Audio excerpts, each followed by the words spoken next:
100 meters. 400-meter hurdles.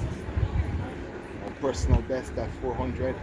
We start in lane number 8, representing the MVP Track Club, Giselle Shaw. In lane number 7, representing Elite Performance, Alia Baker.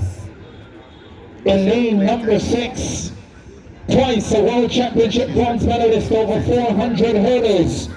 Olympic finalist in Paris last year, representing Elite Performance, Rochelle Clayton.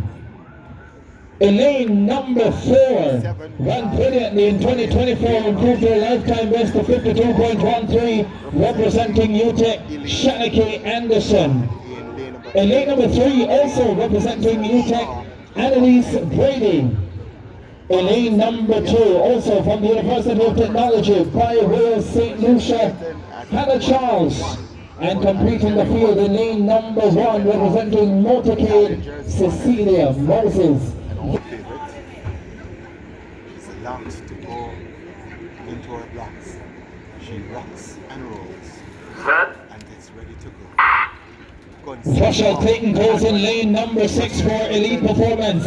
Alia Baker goes out well in 7, but Clayton goes out best of all. Down the back stretch they go. Clayton, Shanike Anderson running a very good first 200 as well. Anderson steps forward in lane number 4. Clayton still going very well in lane number 6. Clayton and Anderson, that's the big two at the moment. The two-time World Championship bronze medalist at 400 hurdles will transition down the stretch with the lead.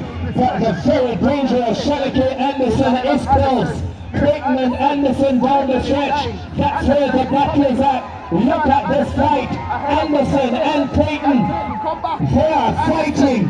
And it will be Anderson who gets a big count and runs very, very close. Personal best. Her lifetime best 52.13. Wow. Well, not a personal best. And just Close. maybe 20.